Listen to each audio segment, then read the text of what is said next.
Vamos lá.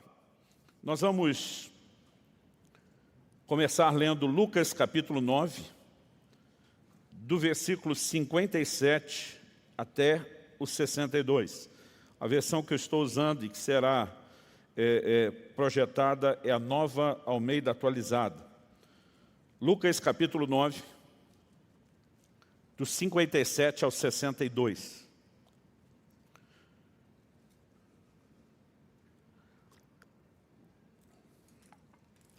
Vamos lá, o texto sagrado diz: enquanto seguiam pelo caminho, alguém disse a Jesus: vou segui-lo para onde quer que o Senhor for.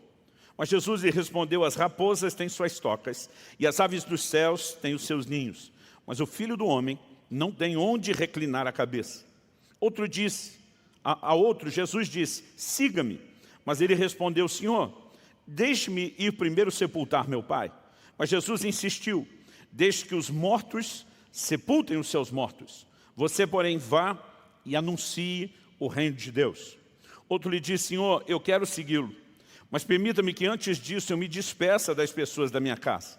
Mas Jesus lhe respondeu: ninguém que põe a mão no arado e olha para trás é apto para o reino de Deus.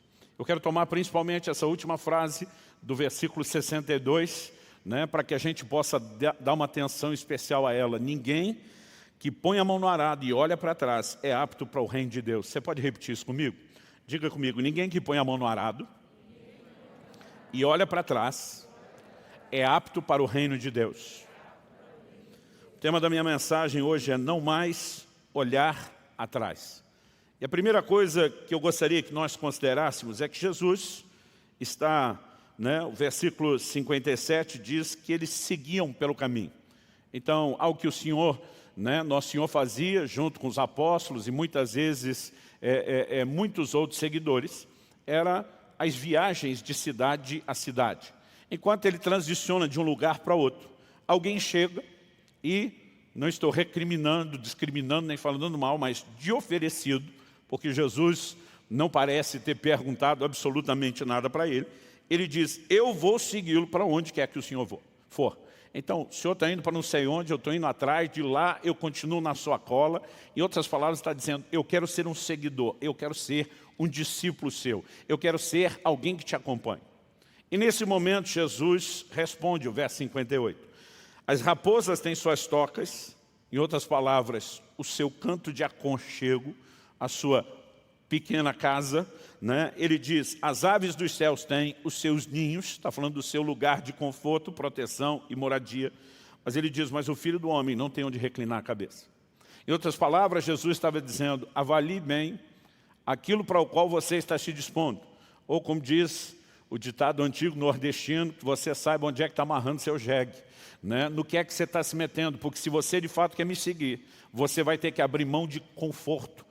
Você vai ter que renunciar e sacrificar algumas coisas que talvez enquanto no impulso você está dizendo que vai me seguir, você ainda não tenha avaliado. Então, é nesse contexto, depois dessa resposta, que agora nós temos outras duas pessoas, igualmente anônimas, não sabemos seus nomes, quem eram, mas agora o Senhor Jesus se dirige a outra pessoa que está naquele grupo. A outro, Jesus disse: agora não é o camarada oferecido, é um chamado do próprio Senhor: siga-me. E o texto diz que esse segundo respondeu: Senhor, deixe-me ir primeiro sepultar meu pai. E Jesus, como lemos, diz: deixe os mortos sepultar os seus mortos, os mortos espirituais sepultar os seus mortos naturais. Ele diz: você, porém, vai e anuncie o reino de Deus. Eu confesso, quando eu era garoto, eu achava muito insensível da parte de Jesus. O pai do cara morreu, o Senhor não vai deixar ele nem ir até o fim do velório, o quanto vai atrasar o plano ou o propósito divino, algumas horas, ele ir e voltar. Se o lugar da viagem fosse distante, ainda não deveria ser tantos dias, senão ele nem sequer pegaria o velório, porque na minha cabeça eu imaginava alguém falando de sepultar o pai que já morreu. Mas alguns comentaristas bíblicos sugerem, por questões culturais, que até pela própria resposta de Jesus isso faria muito mais sentido, que aquele pai não tinha necessariamente morrido, que aquele era um costume onde os filhos, especialmente os mais velhos, não podiam sair de casa antes da morte do pai. Então, se isso for a resposta, ele está dizendo: olha, espera até não sei quando. Em algum momento eu vou responder o teu chamado, mas agora não. Nesse momento não. Nesse momento eu tenho outras prioridades, outros planos. Então, nesse momento, não dá para te seguir. Não é que eu estou descartando isso de vez. No entanto, não vai rolar agora. No mínimo, nós podemos dizer que esse camarada estava protelando o chamado. E aí, um outro disse, e agora nós temos uma outra pessoa que se posiciona independente de Jesus se lhe dirigir diretamente. E diz, Senhor, eu quero segui-lo. Mas permita que antes disso, eu me despeça das pessoas da minha casa. Considerando que ele está ouvindo que Jesus fala ao outro, para mim a leitura disso é como se ele dissesse, eu não estou te pedindo o tempo que esse outro está te pedindo, porque não sabe quando é que o pai morre. Mas eu só queria ir lá, visitar a turma, me despedir deles, dizer tchau, vou para esse mundo afora, seguindo Jesus e pregando a palavra dele, e não sei se eu volto.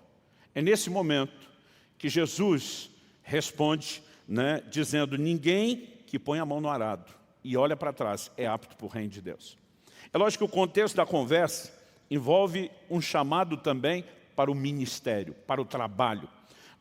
Nós presumimos isso não apenas da ideia do arado, porque o arado aqui, apesar de ser um trabalho, ele pode servir apenas de ilustração. Mas como no versículo 60 o Senhor diz, você porém vá e anuncie o reino de Deus, isso nos deixa claro que parte dessa conversa de Jesus envolve o chamado para não apenas segui-lo, mas para servi-lo, para fazer a sua obra.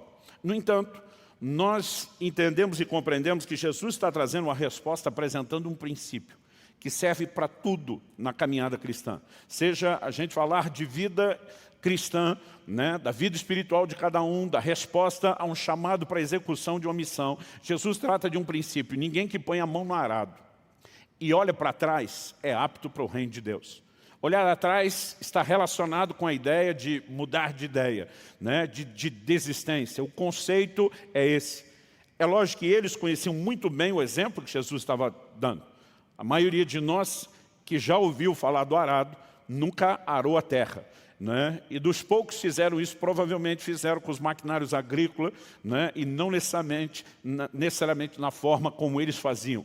Agora, quando se ara a terra, seja antigamente ou atualmente, você precisa respeitar uma certa distância entre o sulco que está sendo aberto na terra e o outro paralelo. Se colocar próximo demais, você pode comprometer a produtividade. Se você deixar longe demais, você desperdiça terreno que poderia produzir. Então, normalmente, o arado se puxa numa linha reta, depois eles voltavam numa paralela, depois novamente seguiam, mas sempre numa linha reta. Olhar para trás significa que a pessoa não pode executar bem e permanecer no trilho que deveria.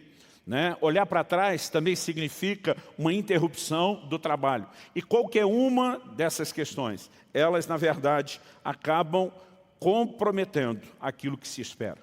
Então, eu acredito que quando Jesus está dizendo que quem olha para trás não é apto para o reino de Deus, Ele está nos ensinando um princípio que envolve desde a entrada, a permanência no reino, o nosso desenvolvimento e crescimento nele, assim como também o nosso serviço. E a partir dessa declaração de Jesus, que eu gostaria que a gente pudesse ampliar e entender um pouquinho mais essa ideia de olhar atrás. John Wesley, o grande avivalista inglês, fez a seguinte afirmação, a conversão tira o cristão do mundo, mas a santificação tira o mundo do cristão. Nós entendemos que há processos diferentes, seja na conversão, que é a chamada santificação inicial, seja no processo de crescimento e desenvolvimento da fé depois, que nós chamamos de santificação progressiva. Deus trabalha aspectos diferentes, e eu gosto dessa definição do chamado de John Wesley. Quando ele fala desse chamado inicial para a conversão, Deus quer nos tirar de um ambiente e de determinadas práticas.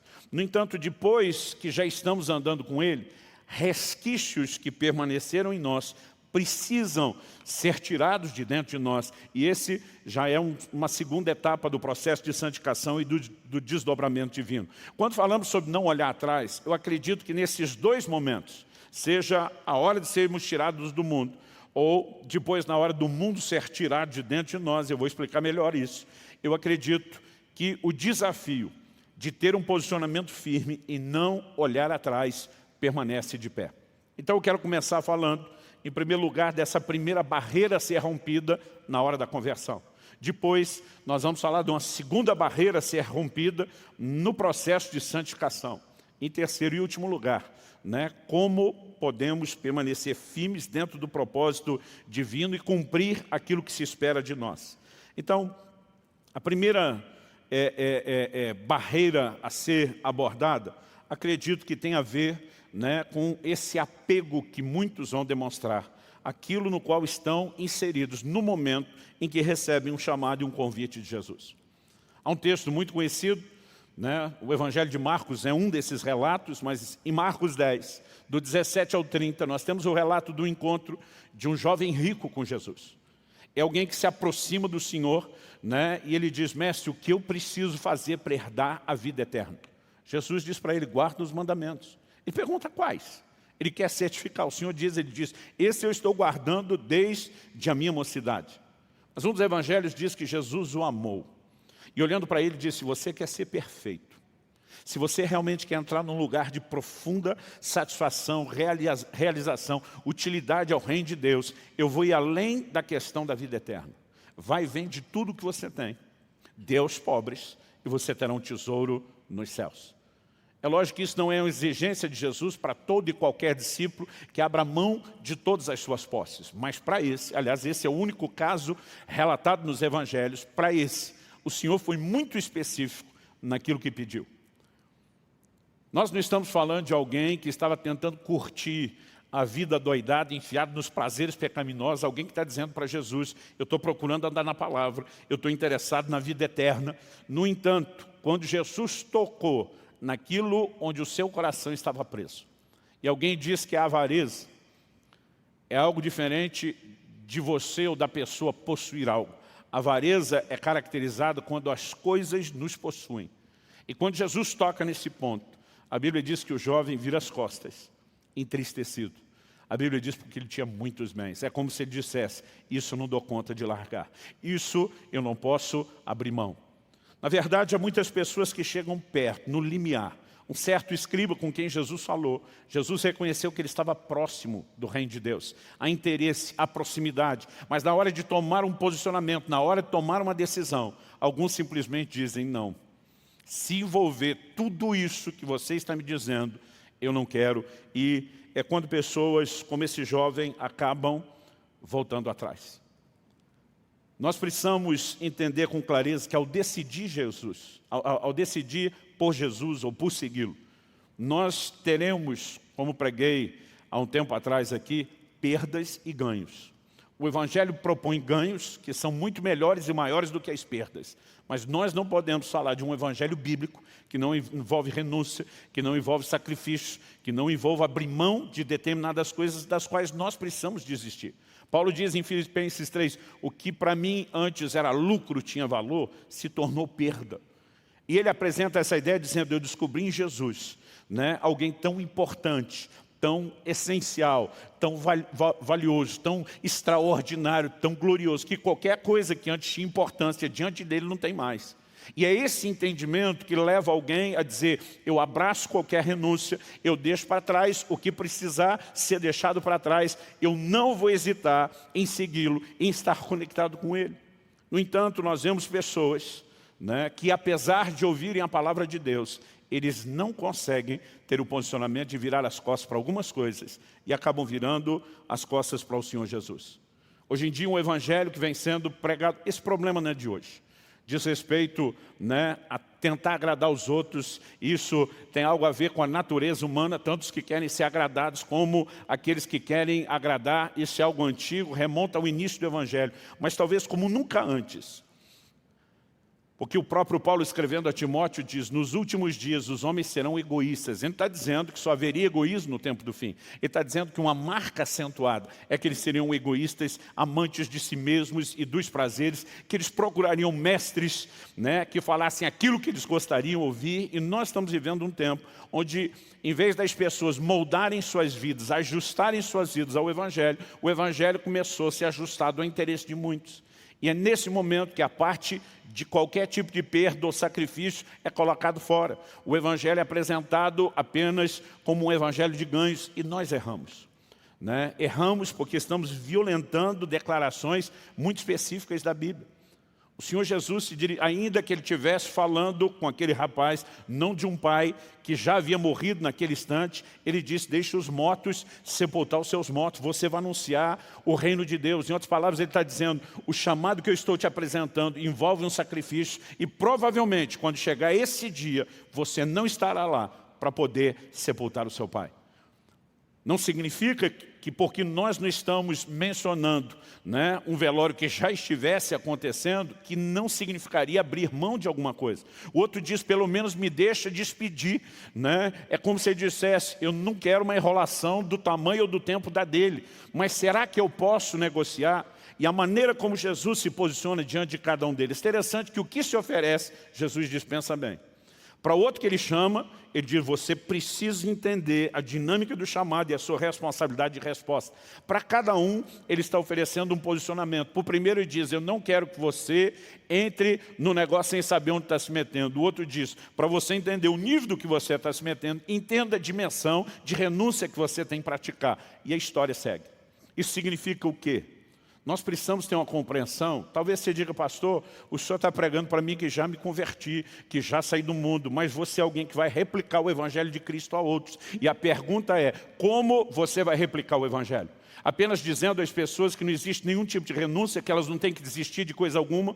O evangelho genuíno, não transgênico que anda sendo pregado, ainda é uma mensagem de arrependimento. E arrependimento significa não apenas que as pessoas se entristeçam pelo próprio pecado e pela distância de Deus, mas que elas se disponham a abrir mão daquilo que as afastou de Deus e trouxe dano para um novo estilo de vida. Quem está entendendo, diga amém.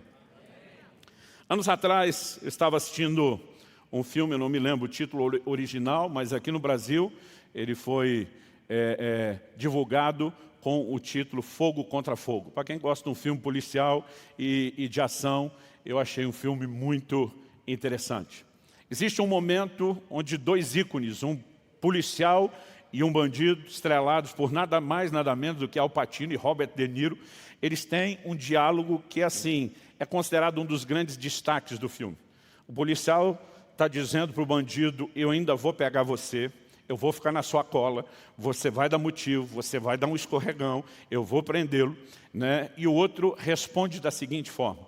Na verdade, a personagem interpretada pelo Robert De Niro, Neil Macaulay, né, se dirige ao personagem interpretado pelo Al Pacino, Vincent Hanna. Esses dias alguém falou, pastor, que memória? Eu falei, memória nada, dei um Google. Faz tanto tempo que eu vi que eu mal lembrava o nome dos atores direito. Mas ele diz exatamente o seguinte, não se deixe envolver com nada que você não possa abandonar em 3 segundos exatos se perceber os tiras na sua cola. Em outras palavras, ele está dizendo, você acha que eu vou dar mole para você? Eu fui programado para desistir de qualquer coisa em 3 segundos se vocês aparecerem. Não existe nada que me prenda, não existe nada que vocês possam usar para me deter, mas apesar dessa fala, no desenrolar da trama, ele se apaixona, né? E o envolvimento com essa mulher vira o ponto de vulnerabilidade, porque ele já não está mais na posição de olhar e conseguir desistir de qualquer coisa. Depois de ter visto o filme, eu tive uma conversa com um dos pastores de uma das nossas igrejas. Hoje é um servo de Deus, aliás, já há muitas décadas tem servido ao Senhor com fidelidade, mas antes da sua conversão, ele teve um passado tenebroso. Entre outras coisas, era um assaltante de banco.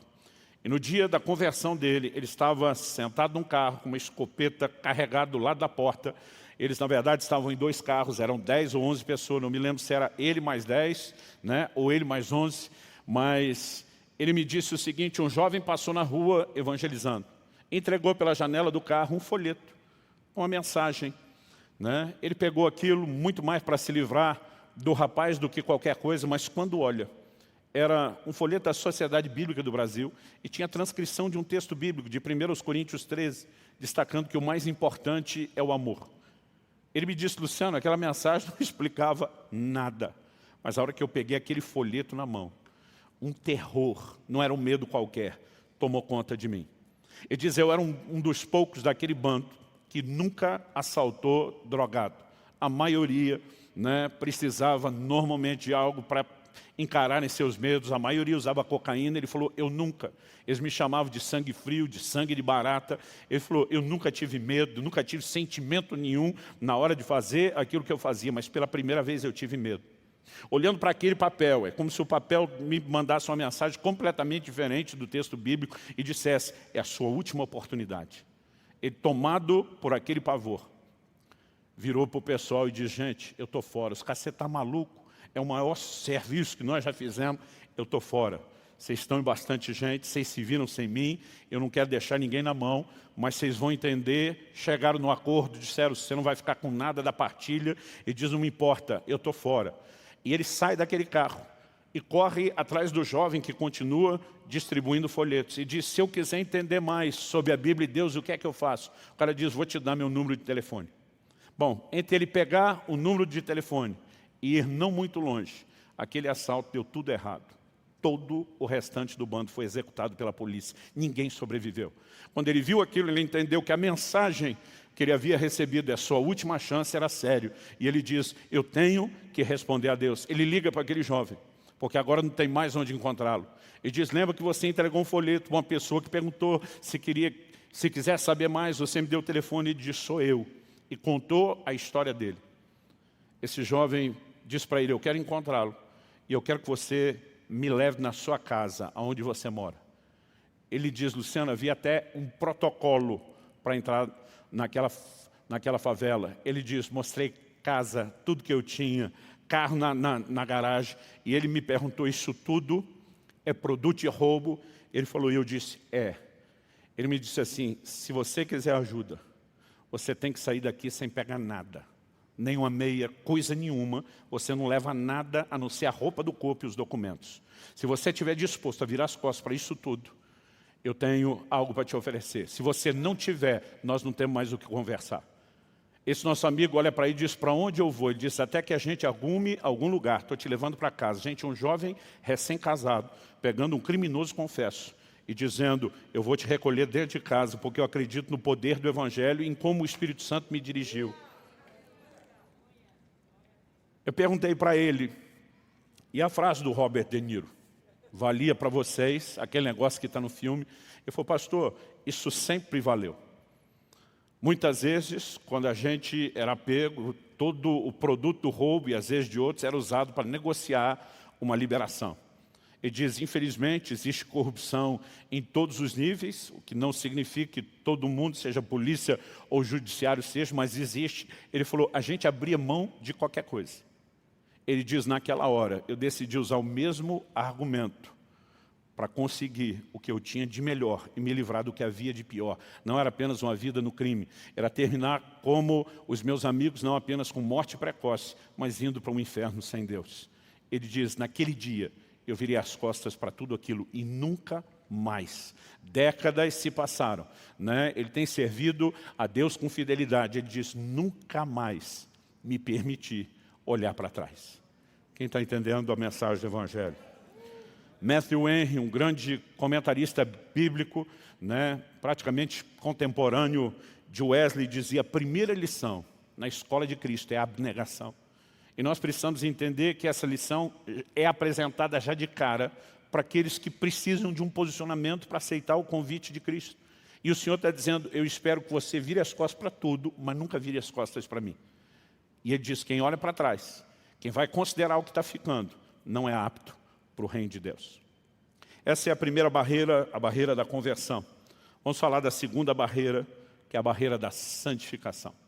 Quando Wesley diz, na primeira experiência, o cristão é tirado do mundo, ele está falando de um ambiente, do lugar de convívio e das práticas. Mas quando ele diz na segunda, o mundo é tirado de dentro do cristão, agora ele está falando a respeito de vínculos que às vezes podem permanecer no coração de alguém que já deixou aquele lugar e aquele ambiente. Palavras do nosso Senhor Jesus em Lucas, no capítulo 17 e no versículo 32, ele diz, lembrem-se da mulher de Ló. Do que é que Jesus está falando? A história é conhecidíssima, mas mesmo assim eu vou citar 2 versículos de Gênesis 19.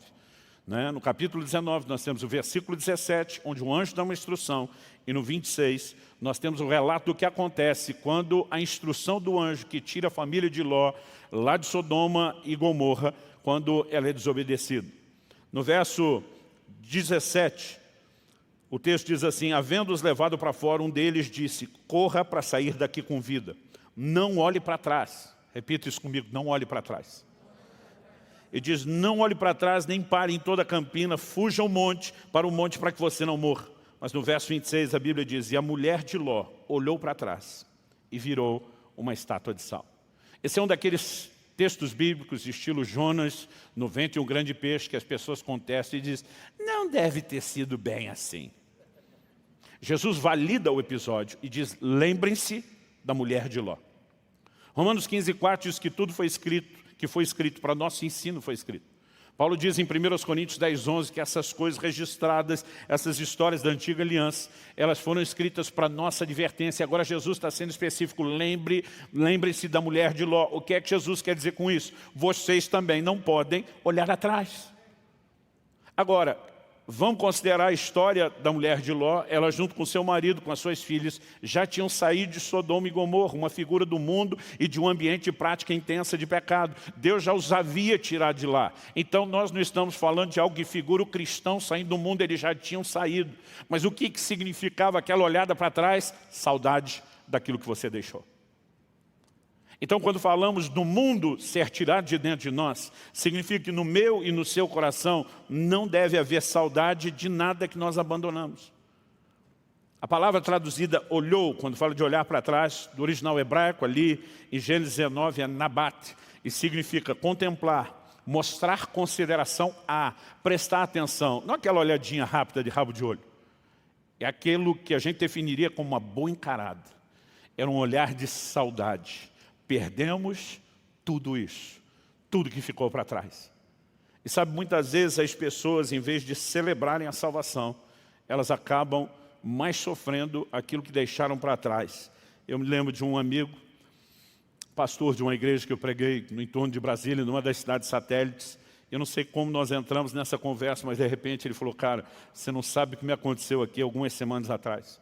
Nós voltamos de um retiro, coloquei 2 pessoas para testemunharem sua conversão, né? Era um culto com ênfase evangelística. A gente queria usar aquilo para fortalecer a mensagem, mas um terceiro, que não estava no script, que nós não tínhamos, né, convidado ele para falar, ergueu a mão e falou: pastor, eu posso também contar minha história, o senhor sabe que é forte. E disse: vem. E esse camarada subiu, pegou o microfone e começou a falar de como era a vida antes de Cristo. O como ele viveu na devassidão, nos vícios, mas de repente esse camarada que está falando lá de onde saiu, de onde Cristo tirou, ele para, dá um suspiro e diz: eita, tempinho bom aquele. E o pastor disse que na hora sinalizou a turma da mesa de som: corta o som do microfone. Ele falou: cara, me deu um trabalho arrumar aquilo, porque o camarada que deveria encorajar os outros a desistir do que tem e se voltar para Cristo, está dizendo: olha, se você converter como ele, vai cortar o seu barato, ele vai acabar com essa alegria. Na verdade, eu tenho saudade do que deixei. Né? Uma pessoa que está vivendo dessa forma, isso não significa que nós, os que convertemos, não vamos ter que lidar com esse processo e vencer isso. Significa que nós não podemos nos omitir sobre o fato de que isso acontece e a maneira como temos que tratar. Então não estamos julgando quem sente saudade, estamos orientando. Não há uma opção de se olhar atrás. Quando Deus abriu o Mar Vermelho na geração de Moisés, quando abriu o Jordão na geração de Josué, ele sempre abria só para o caminho de ida. Não tinha esse negócio de quem mudar de ideia, eu abro de volta. A proposta de Deus é sempre: me siga e se posicione para não voltar. Se você olha para trás, você não é apto para o reino de Deus. Então não importa se é na barreira da conversão, não, ela já foi superada. Não importa se é a barreira da santificação, nós precisamos compreender essa instrução de Cristo sobre lembrar da mulher de Ló. Nós também não podemos olhar atrás. Por quê? Porque existe o perigo de voltar para o lugar de onde saímos. Gálatas capítulo 5, versículo 1 diz: para a liberdade foi que Cristo nos libertou. Por isso permaneçam firmes e não se submetam de novo a julgo de escravidão. Aqui no contexto do que ele está falando aos Gálatas, olha, vocês foram libertos de um jugo do pecado, agora estão se deixando colocar debaixo de outro jugo, que é a lei. Mas o que ele está falando também serve para a gente que foi liberto de um jugo e quer voltar para o mesmo jugo do qual foi liberto. Nem sempre é uma substituição do jugo, do tipo de escravidão. Muitas vezes há pessoas que voltam exatamente para aquela mesma de onde saíram. Paulo desabafa em 2 Timóteo 4,10, falando a respeito de Demas, um dos seus cooperadores. Sabemos disso por outras menções, outros textos bíblicos, mas aqui ele diz, Demas me abandonou, tendo amado o presente mundo. Algo de atração em relação ao mundo nunca foi arrancado do coração, até que ele finalmente olhou para trás e acabou voltando. Outro dia alguém disse, eu gostei dessa frase, ele falou, pastor, o homem e a mulher de Deus normalmente não cai, ele vai caindo. É um processo de esfriamento para com Deus e de atração para aquilo, né, do qual nós fomos resgatados. E quando eu olho alguns exemplos bíblicos, por exemplo, Atos 7:39, Estevão, pregando no seu discurso que o levou a ser martirizado, era um evangelista poderoso. Ele falando da nação de Israel dos dias de Moisés, diz, no seu coração eles voltaram ao Egito. Nunca voltaram de forma literal. Houve momentos onde disseram, como em Números 14, vamos levantar um capitão que nos leve, mas nunca voltaram de forma literal. No entanto, a Bíblia diz que no coração eles voltaram. Em Números 11:4 nós lemos que o povo israelita veio a ter grande desejo das comidas dos egípcios. Eles começam a reclamar do maná, né? Se referir aos peixes, às cebolas do Egito. E ele estava agindo como bom era o que a gente tinha lá. Depois de escapar da escravidão, atravessar o Mar Vermelho, ver o faraó destruir, todo mundo celebrou a salvação. Mas agora estão dizendo para Deus, nós estamos cansados desse negócio. A gente está com saudade daquilo. E quando falamos dos israelitas, estamos também falando de um povo que simbólica, tipologicamente já vivia a obra da redenção, a salvação. Então não era gente com dificuldade de romper a barreira da conversão, era gente com dificuldade de romper a barreira da santificação. Saudades do Egito, saudades do mundo. Agostinho, um dos pais da igreja dos primeiros séculos, conhecido como Agostinho de Hipona, ou para alguns Santo Agostinho, dizia, se você é sábio, deixe o mundo passar para não passar com o mundo. E outro dia eu vi alguém dizendo, que frase? Eu falei, uma tentativa apenas de resumir declarações explícitas da Bíblia. Em 1 João 2,15 a Bíblia diz, não amem o mundo, nem as coisas que há no mundo. Se alguém amar o mundo, o amor do Pai não está nele.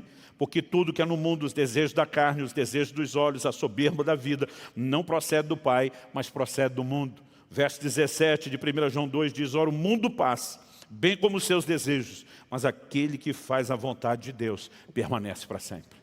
Em outras palavras, a Bíblia está dizendo, em vez de olhar para aquilo que é temporário, passageiro, ilusório, né, ele diz, foque naquilo que é eterno. Isso me leva ao meu terceiro e último ponto da mensagem, que diz respeito a, de maneira prática, como ficar firme. Semana passada falamos do propósito da regeneração, onde o apóstolo Pedro diz lá, no primeiro capítulo da sua epístola, regenerados para uma viva esperança. Né? E um dos aspectos que destacamos aqui foi a viva esperança, o outro foi a salvação que há de se manifestar no futuro. E nós tentamos estabelecer na semana passada essa ideia de que o crente precisa se mover focando um alvo eterno. E acredito que não dá para a gente concluir esse assunto falando de algo muito diferente. Em Filipenses, no capítulo 3, no versículo 14, Paulo diz, eu prossigo para o alvo, para o prêmio da soberana vocação de Deus em Cristo Jesus. Ele não só está dizendo, eu tenho foco, eu tenho um alvo, eu tenho destino, mas ele está dizendo o que me aguarda nesse destino final é um prêmio, uma recompensa. Nós nunca podemos perder isso de vista. Né? Quando a palavra de Deus nos traz essa mensagem de fé, ela envolve não apenas crer naquilo que Cristo falou, mas um posicionamento muito claro e específico a respeito da forma como nós devemos viver. Em Hebreus 11:24, a galeria dos heróis da fé na Bíblia, nós lemos, pela fé Moisés, sendo homem feito, recusou ser chamado filho da filha de Faraó, preferindo ser maltratado junto com o povo de Deus, a usufruir prazeres transitórios do pecado. Eu gosto dessa declaração. Você maltratado Ok, isso é transitório, assim como se eu não for, os prazeres do pecado também são. Eu estou de olho na recompensa eterna.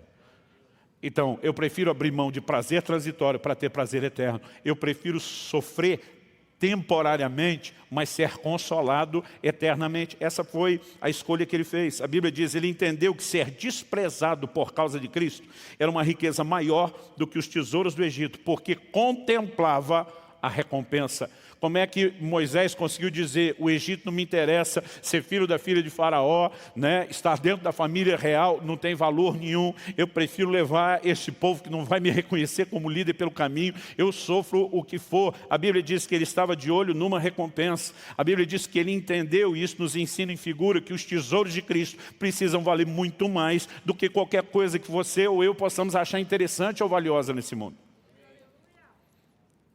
Me preocupo com aquilo que falei anteriormente, de um evangelho transgênico. As pessoas estão sendo agradadas, a cabeça sendo alisada, viva qualquer tipo de vida. O importante é que você diga que é cristão. E em todas as camadas sociais, nós vamos encontrar gente se dizendo cristão e vivendo uma vida contraditória.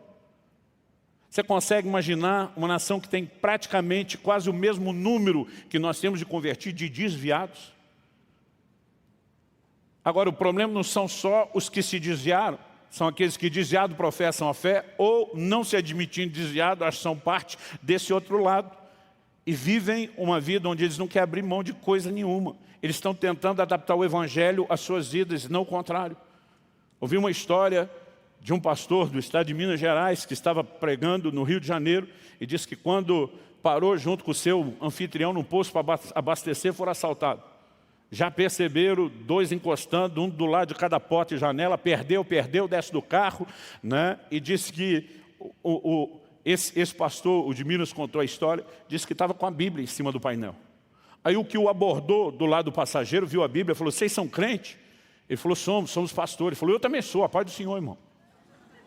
Ele pensou, não é possível. Se um cara está desviado, praticando roubo, ele não ia se identificar dessa forma. Aí quando começou a conversar, o outro do lado falou, não dá letra para os caras não. Ele falou, você fica quieto que o negócio aqui é entre família, você é que não se mete. Aí virou para os pastores e falou, o negócio é o seguinte, nós vamos usar o carro de vocês para um serviço. Mas amanhã, 10 horas da manhã, no pátio do estacionamento do supermercado tal, procure no canto tal, não apareça antes, não apareça com polícia, não vai ficar ruim para vocês. Ele diz, nós vamos deixar o carro inteiro, né? A chave vai estar na roda tal, não me lembro qual, não vou inventar qual era a roda. E no dia seguinte eles foram. Um pouco mais tarde, o carro estava lá, onde ele disse, a chave estava lá. E esse pastor brincando falou, crente de palavra. Irmãos, com toda essa ironia e sarcasmo, você fica pensando, como alguém se identifica como cristão? Mas nós temos visto gente tentando misturar a sua forma de viver, o evangelho. O mais engraçado é que tem gente pregando o que os conforta, dizendo, não, é que ele entendeu a graça. Não, que ele está prestes a descobrir uma grande desgraça na sua vida e por toda a eternidade. Nós precisamos entender o que é esse posicionamento de firmeza.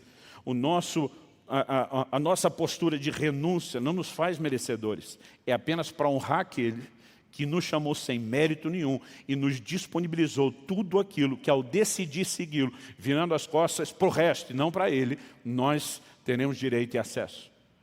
Acreditar que a obra de salvação é unilateral, que está tudo feito, é só acreditar que não existe mais nenhum tipo de resposta, que a fé só é exercida na hora da decisão e não é manifesta por meio de obras, inclusive de obediência depois, é um grande equívoco. Paulo abre a Epístola de Romanos, que é um tratado de fé, de graça, de justificação, falando da obediência da fé. Ele termina no último capítulo falando da obediência da fé. Então o posicionamento de firmeza tem que ser, eu vou focar, a recompensa está lá. A ideia não é tentar andar nos prazeres transitórios do mundo ou do pecado, é renunciá-los para ter a verdadeira alegria permanente, eterna. O interessante é que antes de Paulo falar, prossigo para o alvo, e eu citei aqui Filipenses 3,14, o versículo anterior, o 13, ele faz uma declaração que dá até mais sentido. Eu vou pegar da metade do versículo para frente e diz, esquecendo-me das coisas que ficam para trás e avançando para as que estão diante de mim, prossigam para o alvo. Ele fala de esquecer o que fica para trás. Não é só não olhar, é esquecer, é não ter saudade. Às vezes a gente fala desse texto, Só para alguém que cometeu um pecado, talvez não acredite que Deus perdoou, ou ele não está se perdoando. Irmão, esquece o que ficou para trás. Ou quando nós estamos falando de uma ofensa, né? Alguém que foi ferido, machucado, ofendido, não está conseguindo liberar perdão, esquece. Agora, a ideia de Paulo esquecer o que fica para trás é tudo que fica para trás. Não são só problemas depois da conversão, é inclusive aquilo no qual estivemos envolvidos antes da conversão. Ele está dizendo, a vida cristã tem uma rota, é só para frente. Você avança, você prossegue, você está indo em direção ao alvo. E o passado você não só não olha, como não tem saudade, esquece, já era, não é mais parte da sua vida. E olhar para essas declarações, eu percebo que faz muito mais sentido a gente entender porque Jesus instituiu uma ceia memorial. O que nós chamamos da Santa Ceia, alguns de comunhão, né? Porque no momento em que ceamos, temos comunhão com o corpo e com o sangue do Senhor. Então, muitos lugares, em alguns países, eles não vão dizer a ceia do Senhor, vão dizer comunhão. Tem um propósito. Quando Jesus diz, façam isso em memória de mim, ele não estava com medo da gente ter uma amnésia, não lembrar quem era ele, que um dia a gente aceitou, né? Desaparecer da nossa memória o que fizemos. Ele está falando a respeito de consciência. Todas as vezes que vocês fizerem isso, vocês vão fazer em memória de mim. Ele está dizendo, recorde minha morte, recorde o preço pago para a sua salvação. Também, olhe não apenas para trás, olhe para o futuro. Jesus diz para os seus discípulos, eu não beberei de novo do fruto da vide com vocês, até aquele dia em que eu beba de novo no reino do meu Pai.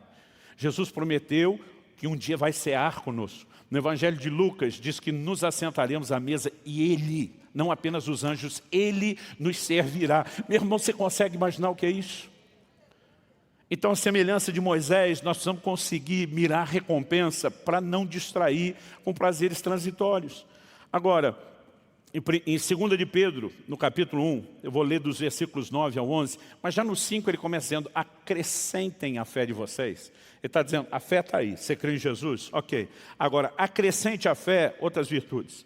Ele vai falar de várias dessas virtudes, você pode depois ler com calma, né? Eu vou pular direto para o versículo 9, onde ele diz o seguinte, aquele que não tem essas coisas, que coisas? As virtudes que devem ser acrescentadas à fé.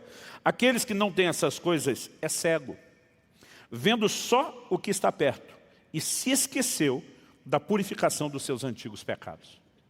O que significa que se esqueceu? Não é amnésia, é perder a consciência da obra de Cristo, a qual eu e você devemos responder. Outro dia alguém falou para mim, pastor, eu não entendo a sua dedicação. Parece que o senhor quer merecer algo. Eu falei, você está maluco? A base da nossa relação com Deus é a graça que se experimenta por meio da fé. Graça é favor imerecido. Eu falei, se o senhor não está tentando buscar mérito, por que se dedicar? Eu olhei para ele e falei, porque ele, cabeção, apontando para cima para Deus. Falei, ele, cabeção, é que merece.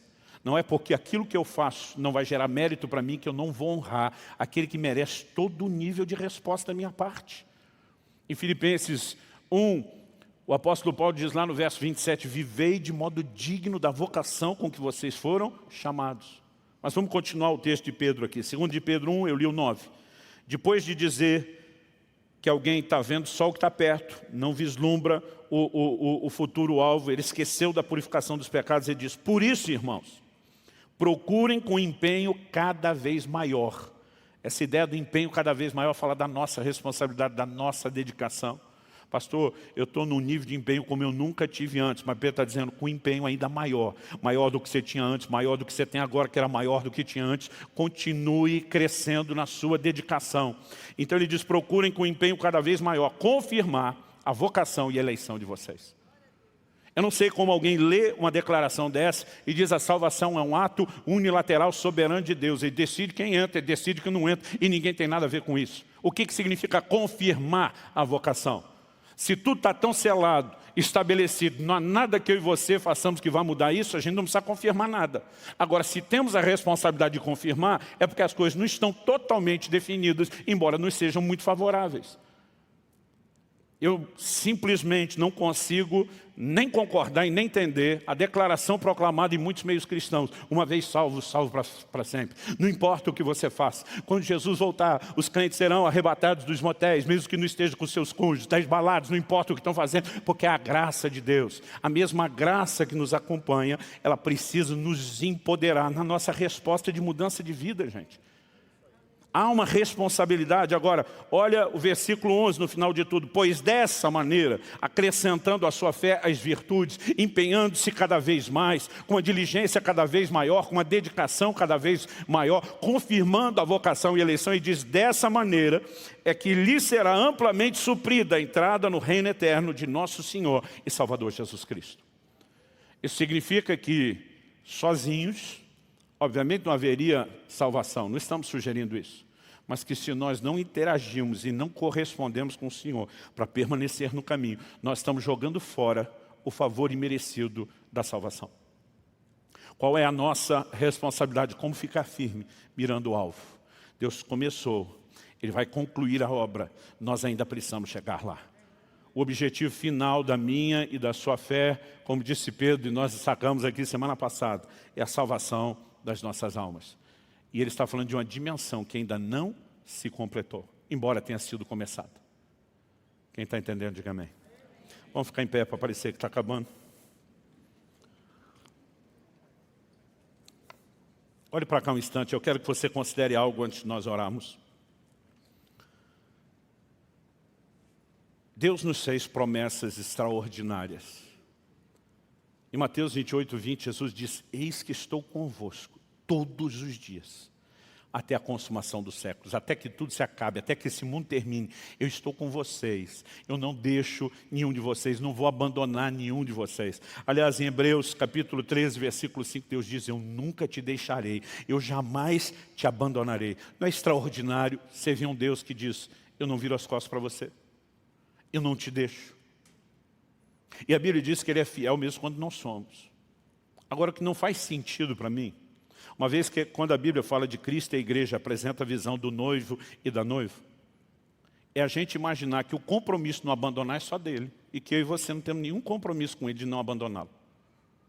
Eu fico tentando imaginar um casamento onde o noivo se dirige à noiva na hora dos votos, e diz, eu serei fiel a você, eu estarei sempre ao seu lado, não importam as circunstâncias, eu decido amá-la, me devotar a você até o fim, até a morte. E depois de demonstrar todo o posicionamento de compromisso, ela do seu lado diz, infelizmente não posso te prometer o mesmo, porque eu sou fraca. Que bom que você vai lutar pelo relacionamento, porque eu não. A gente não sequer conseguiria conceber essa ideia, mas trazemos isso para a vida cristã. Deus sabe que eu sou fraco e não posso prometer nada. Quem foi que te disse isso? Você seria fraco se andasse, caminhasse, vivesse sozinho, tentando viver vida cristã no esforço da sua carne. Jesus disse, em mim nada podeis fazer. Enquanto alguns estão tentando usar a graça para justificar que você é fraco, eu prefiro acreditar numa graça que nos empodera, que nos leva além das nossas fraquezas e que nos permite corresponder com Ele. Judas, capítulo único, verso 24, aquele que é poderoso para vos guardar de tropeçar. Quando eu e você nos posicionamos em compromisso, nós provocamos por fé a liberação de recursos de Deus para honrar o compromisso. Ao longo da Bíblia, Deus chamou indivíduos, Deus chamou nações para uma aliança. O que é aliança? É compromisso das duas partes. Quando era criança, faziam a gente cantar até não aguentar mais uma música, que hoje já quase ninguém canta, é considerado brega demais para a nova geração. Mas aquilo parece que martelava na cabeça da gente, estou seguindo a Jesus Cristo. Atrás não volto não. E sabe, eu concordo, ouvindo hoje também acho um pouco brega. Mas uma coisa é você jogar um estilo musical fora e outra você jogar mensagens que nunca poderiam ser abandonadas. A nova geração não fala do seu posicionamento com Deus, é só o compromisso de Deus com eles, é só um Deus que os serve. Mas e a resposta do lado de cá? Esse mês nós estamos destacando Cristo, a nossa redenção. Nós não podemos falar disso sem falar da nossa resposta a Ele. Eu gostaria que nós terminássemos essa reunião orando e reafirmando o nosso compromisso. Não importa se você já é convertido, se você é um crente de alta performance, no mais profundo nível de dedicação, eu quero encorajar você que está no culto presencial, você que nos acompanha pela internet, a se unir conosco nesse momento de oração e reafirmar o seu compromisso. A dizer para Deus, eu também não vou te deixar, eu também não vou te abandonar. Jacó chegou a falar isso para Deus depois, quando você já está nos primeiros capítulos ali da versão dos 30 e poucos de Gênesis, 32, 33, nós vemos que Jacó tem aquele encontro com o anjo do Senhor. Ele luta com Deus, diz, eu não vou te deixar até que você me abençoe. E às vezes a gente quer dizer, né, que a gente tem que agarrar em Deus mesmo só para ter uma benção. Mas o que ele está dizendo? Não te deixo até que me abençoe. Depois, vaza. A verdade, a frase Jacó pegou de Deus. Porque quando ele sai e Deus se revela lá em Betel no sonho, Deus diz para ele, eu não te deixarei até que cumpra tudo aquilo que eu tenho falado a seu respeito. A frase não vou deixar é primeiro de Deus, da nossa parte deveria ser também, mas não é não te deixar até conseguir alguma coisa. É até que a gente conclua todo o processo. Então eu quero que você fale com Deus. Enquanto você ora no seu lugar, eu quero também terminar fazendo um convite. Àqueles que ainda não entregaram suas vidas a Cristo. E você precisa romper essa primeira barreira da conversão. Ou talvez um dia você rompeu, mas tropeçou na segunda barreira da santificação, acabou não se firmando, ficou durante um tempo firme e depois retrocedeu. E se você está entre o time dos que voltaram atrás, nessa estatística dos milhões de desviados da fé, eu não estou aqui para te apontar o dedo, julgar ou condenar você. Estou aqui te dizendo que o Deus que segue te amando, sendo fiel mesmo que você não tenha sido, Ele está te dizendo, eu te ofereço outra oportunidade. Eu quero restaurar você. Eu quero lutar por você. Eu não quero abrir mão de você. E se essa é a sua condição, estando aqui no auditório ou nos acompanhando à distância, eu quero que você também aproveite esse momento para responder positivamente ao Senhor. Dizer, se um dia eu te virei as costas, Jesus, para voltar de onde saí, agora eu viro as costas para o lugar ao qual eu estava voltando, para voltar novamente ao Senhor. Ainda que o Espírito Santo esteja apertando seu coração para te convencer disso, a decisão de resposta é sua. E eu quero te encorajar a não desperdiçar essa oportunidade. Você que ainda não entregou sua vida a Cristo, talvez está preso a muita coisa. Eu tenho visto gente dizendo, pastor, eu vou curtir a vida. Lá na frente, quando estiver mais velhinho, eu vou me resolver com Deus, eu me conserto. E eu costumo dizer para esse tipo de gente, ainda que lá na frente você tenha tempo e consiga salvar sua alma por toda a eternidade, você vai se arrepender de não ter se dedicado a Ele antes. Eclesiastes 12 diz, jovem, lembra-te do teu Criador nos dias da tua mocidade, antes que venham os maus dias em que digas, não tenho neles prazer. Estou há pelo menos 30 anos no ministério, ouvindo gente que teve a oportunidade de se converter na velhice, mas diz, como me arrependo de não ter experimentado isso antes. Além de que você não sabe se vai conseguir resolver isso depois, porque você nunca sabe o dia em que sua vida termine. Então não recuse o chamado de Deus. Não importa para que você tenha que virar as costas. Não importa do que você vai ter que desistir. Se são lucros honestos, né? Se envolve ter algum tipo de diamante. Não importa o que. Se é a vida nas drogas, no álcool, não importa o que. Se é mentira, não importa o que. Nada vale mais. Não apenas do que a salvação eterna, mas do que caminhar com Cristo agora. No entanto, o Senhor Jesus está sendo bem direto e dizendo, se você botar a mão no arado, não é para olhar para trás. Em outras palavras, ele está dizendo, vai decidir, decida para valer. Assuma um compromisso de verdade. Eu lembro que anos atrás, no início da igreja, eu estava orando por algo e dizia, Senhor, eu preciso entender, né, qual é uma mensagem que o Senhor quer comunicar a esse povo, seja aos que já converteram, seja aos nossos líderes. Eu preciso entender nesse momento, eu preciso sintonizar com o seu coração. E naquela noite eu tive um sonho. E eu ouvia uma voz que repetia várias vezes a frase, aliança frágil, aliança frágil, aliança frágil. Quando acordei com aquilo forte dentro de mim, o primeiro texto que me veio à mente era o livro de Daniel, que fala da visão da estátua, onde os pés eram em parte de ferro, em parte de barro, em especial os dedos. E a Bíblia diz assim, como o ferro e o barro não dão liga, a aliança deles será frágil. E durante muitos anos, eu bati numa tônica, principalmente com a liderança, sobre ter uma aliança e um compromisso com a casa, com a visão da casa. Isso é parte do que Deus queria comunicar, não tenho dúvida. Mas recentemente o Senhor começou a falar comigo, fale da aliança comigo, porque muitos estão firmando uma aliança frágil. E acredito que o interesse de Deus, para o nosso próprio benefício, é que a gente entenda o que é uma aliança firme. Eu vi muitos amigos, desde a adolescência, o início da juventude, que desistiram da fé. Eu dizia, você está maluco, meu irmão? O cara dizia, eu não vou aguentar. Eu dizia, porque você acha que não vai aguentar, enquanto você ainda está aguentando, você já desiste. Eu lembro que eu falei para um, falei, cara, eu posso cair. E se Jesus for me chutar, porque eu caí, ele que chute com força, porque senão eu agarro no pé dele, no largo. Nós não podemos desistir. Os servos estão bradando para o coração de muitos de nós. Não podemos desistir. Jesus diz, o que perseverar até o fim, esse será salvo. Nós vamos voltar naqueles que precisam tomar a decisão. Antes de orarmos, eu gostaria de fazer uma pergunta a todos aqueles que ainda não decidiram por Cristo, não entregaram sua vida a Jesus e precisam desse arrependimento, dessa meia volta. A palavra traduzida como arrependimento na Bíblia é metanoia, mudança de mente, de comportamento. Isso envolve não apenas você reprogramar os valores, mas você literalmente dar meia volta, os 180 graus. Se você sente que o Espírito de Deus está te chamando e você sabe que palavras de um homem não poderiam afetar você dessa forma, eu quero que você tenha a oportunidade de tomar a decisão mais importante da sua vida, que é a entrega da sua vida a Cristo. Então eu quero perguntar, me dirigindo ao auditório presencial, porque via internet talvez não tenha resposta, embora vocês podem responder isso pelo chat. Alguém aqui hoje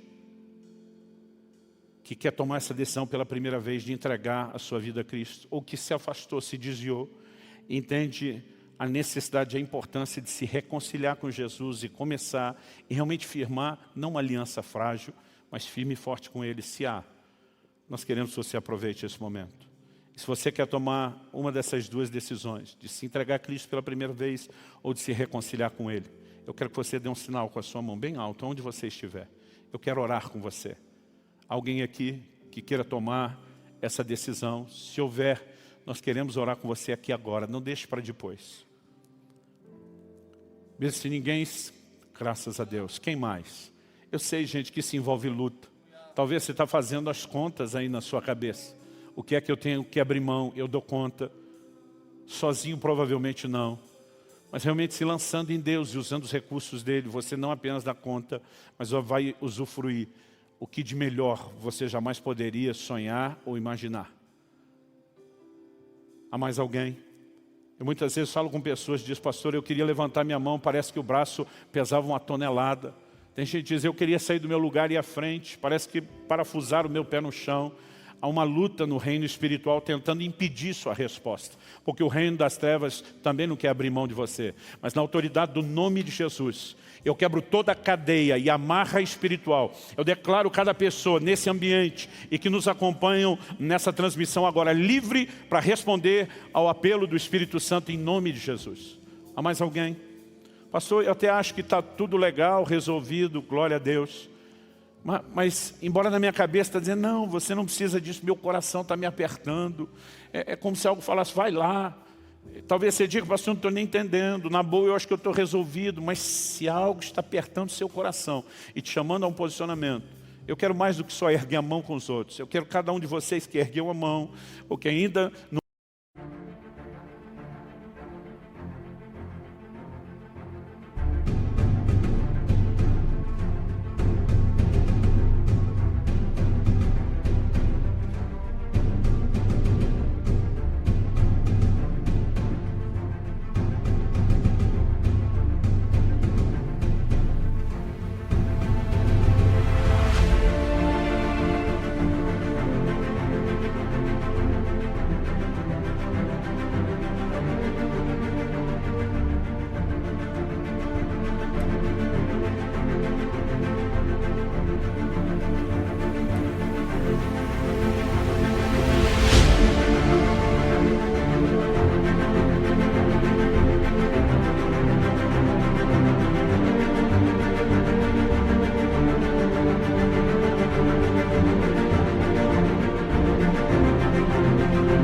havia levantado, mas quer tomar essa decisão, sai do seu lugar, chega aqui à frente. Nós precisamos manter o distanciamento, mas eu quero que você se aproxime, né, aqui do púlpito. Nós vamos orar juntos com você.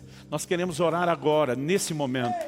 A Bíblia diz que a festa nos céus, quando um pecador se arrepende, nós fazemos festa aqui embaixo também.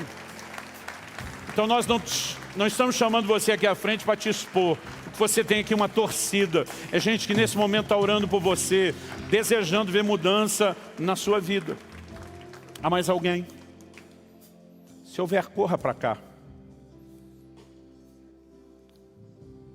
Jesus disse que todo aquele que o confessasse diante dos homens, ele também o confessaria diante do Pai e dos anjos que estão nos céus. Confessar, admitir, reconhecer algo. É por isso que nós chamamos à frente. Porque Jesus também disse, se me negar na frente dos homens, que eu, de vez em quando, vejo gente que diz, pastor, eu até quero aceitar assim, mas dá para manter na discrição. Né? Eu digo, infelizmente, não dá. Jesus disse que tem que admitir em público. É compromisso com Ele, é compromisso, né, com outros, na frente de testemunhas. Mas a parte boa é que assim como você vai confessá-lo, Ele um dia, diante do Pai e dos anjos no céu, vai confessar você também. Então, se houver mais alguém, corre para cá. Eu quero que vocês estão aqui à frente, que aqueles que nos acompanham, decidindo Jesus hoje ou se reconciliando, possam fazer essa oração junto comigo, já que Jesus falou de confessá-lo. Outro dia uma pessoa que estava reconciliando falou, pastor, eu conheço todo o protocolo. Eu gostaria de orar eu mesmo. Falei, ótimo.